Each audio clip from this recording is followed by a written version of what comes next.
Well, good day, my friends. It's your old pal Jordan the Lion and the beautiful Katie. Hello. And we are coming to you from Milwaukee, Wisconsin. And for some generations, they had Jackie Gleason. Some generations had John Belushi. Katie and I had Chris Farley. Chris Farley was our big, lovable lummox. And we are going to go see a little bit of his life today. I came to Madison, Wisconsin a few years ago, and I went and showed where Chris was born and raised in his childhood home. I showed where he debuted the Matt Foley character, and I also showed where he was buried, unfortunately. But today we're gonna see where a bit of, if you like the movie Tommy Boy, some of the parts depicted in Tommy Boy actually took place because of his days in Marquette University. So that's what we're doing today. Daze with Jordan the Lion and you all and the beautiful Katie. It begins right now.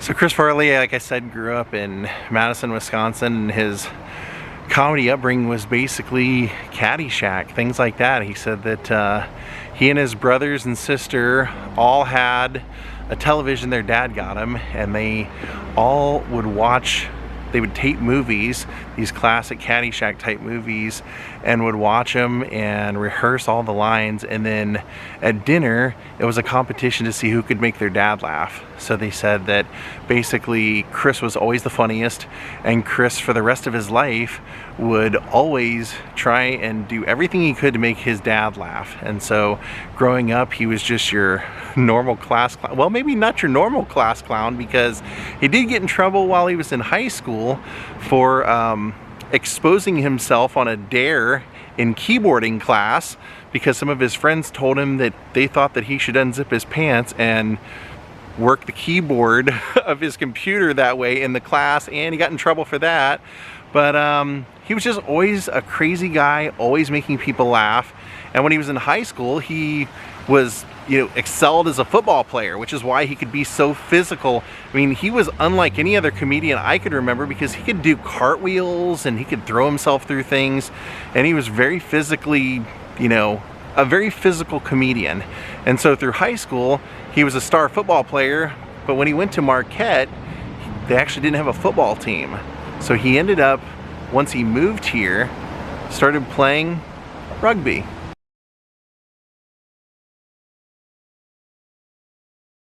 Now, Katie, our rugby years were the years we saw in Tommy Boy. Oh yes, if you see Tommy Boy, if you look carefully, he's actually wearing his Marquette jacket. And we are looking across the street from his house, and there's a giant field, so it kind of made me wonder if that's where he ended up practicing. But there's definitely a lot of memories in this house. This is where he kind of got his start trying to write comedy with a lot of his classmates, and a lot of the scenes that you see in the beginning of Tommy Boy are probably things that happened here. Yeah, he was a real, like, his friend Pat Finn, who ended up going off and doing improv in Chicago with him later, would say that he was undoubtedly the class clown of Marquette at the time. And so those scenes where he would be drunk and fall on top of the coffee table. And like he makes that joke, a lot of people go to school for 7 years. Yeah, they're called doctors.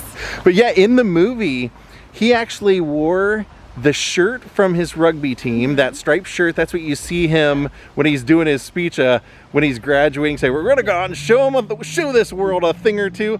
But then as he goes back to tour his father's factory, like you said, the whole time he's touring that factory, that's his Marquette rugby jacket that he wore for the movie. And so, yeah, he ended up going here and he lived, this was his home at the time. This was the student housing, and they made a documentary on his life. Actually, they made several. And his friend Pat Finn, who was here at Marquette with him, comes back to this house and actually talks about how they really would spend their time when they were at Marquette, and how, you know, the thing about Chris is that Chris did not write, and those experiences kind of were talked about in here. People like Elvis Presley were amazing performers, some of the greatest in the world, never ever writing a song.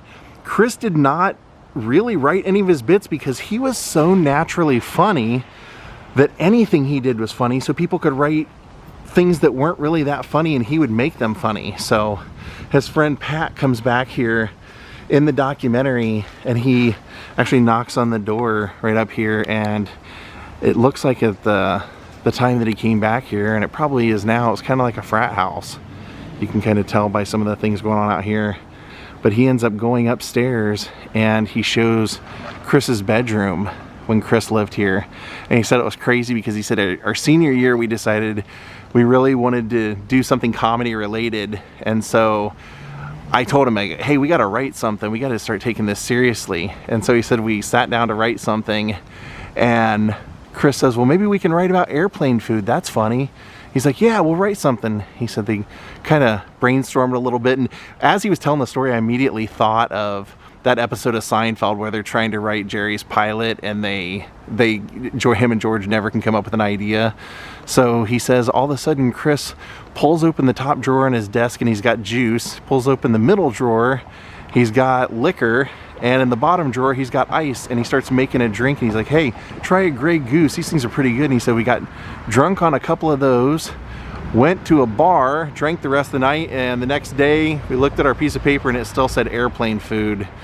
So they got not a lot of writing done here, but he said this was where Chris would live. And then you know, Chris was always a lifelong fan of John Belushi from Animal House, the Blues Brothers movies, and so he had his sights set on going to Chicago. So Pat said that he and Chris went to Chicago and ended up seeing an ad for tryouts to do improv, and so those would be the days that Chris would start doing the Improv Olympic. And while he was there, the teacher there said, I didn't like the guy at all from the start, but she said he was always trying to make me laugh, and he was just so over the top. I just said, like, Chris, you need time to develop. And he said, no, I want to go on stage now. And she said, okay, if I put you on stage and you're not good, you're never getting on stage in Chicago again. He said, okay.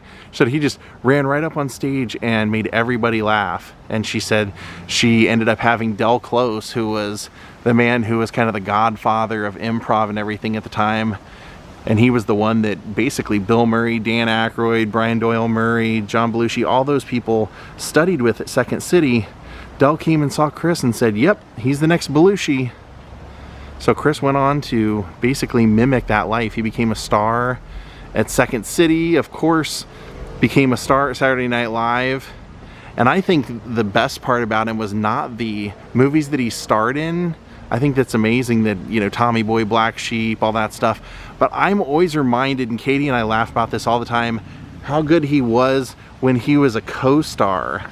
Like things like Dirty Work and Coneheads. And is so good. Yeah, and we were saying, you know, he could take a line that wasn't funny and the way he delivered it was unbelievably funny, especially like we were saying, like in Coneheads, that's not really that funny of a part, but he turns it into it. Or I always think of the bus driver in Billy Madison, you know, when he does that. Or I mean, Dirty Work, the guy who got his nose bitten off. And in Airheads, he actually plays a cop, and he gets into the club and he's getting tussled around a little bit, and he's like, what are you gonna do about it? And he says, improvise, and he grabs the guy's nipple ring and rips it out. And it's just, he has that look, it's just, he's so great. I mean, he took parts that could have been nothing and made them so iconic. And he didn't need to be the star. That was the thing that they always talked about with him at Saturday Night Live, was that they saw how funny he was, always wanted to put him as like the star, but he always wanted to be an ensemble. So even when they were getting him his own movies, he's like kind of reluctant to do it because he just thought he was so much better in a group. And it's so sad, you know, they said everything, just like John Belushi, everything he did was in excess. His father was kind of the same way. They ate a lot. Chris would eventually, you know, do drugs, and he would drink a lot, and eventually at the age of 33 we lost him. So It's really sad, but it's cool that we could come out and actually see where he spent a couple of his years of his life growing up while he was going to Marquette here. We've talked about wanting to come here for a long time. We're like, you know, we better do it before it gets snowy and cold, because that's one of the things he would have dealt with while he was here. He would have been walking to and from classes in the freezing cold of the winters. But one thing that was kind of surprising is that they talk about he was very devout. Because of his family, he was very devout. So there's one place here in town we want to go to, kind of wrap up the vlog, and see that he apparently, no matter how much he was out drinking, no matter what he was doing, he never missed. We don't know which upstairs room it was, but it does show Pat walking up the stairs to Chris's bedroom upstairs. There's like a soccer field over here. We were kind of wondering if he ever played rugby over there, because it's so close to the house that he lived in right here. Could have walked right over. And this is the way Chris would have taken to go where we're going. This is a short half-mile walk. So this was the Varsity Theater, and Chris used to perform here. Even though he was not majoring in drama, he was taking drama and ballet classes here on campus and arts classes. And his friend Pat tells several stories about them performing in this theater here.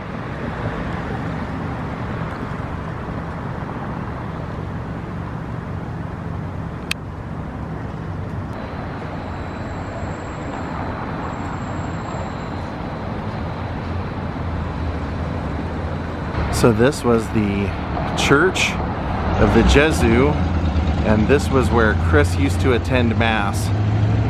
He did not miss, and his friend Pat said even if they were hungover, even if they missed the early one in the day, they would make it here for the evening.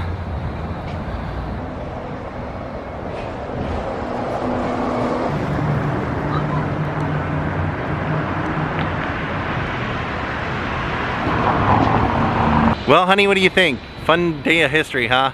It was. Chris Farley always has a really special place in my heart. He was a beloved son. He only wanted to make his family and his dad happy. He even said that every character that he did was just some version of his dad. So he was a bright light that was taken way too soon, and it's nice to see where he grew up and where he was his happiest. It's too bad he lived life so quickly, but he left great legacy behind, and I'm glad we were able to share a little bit with you today.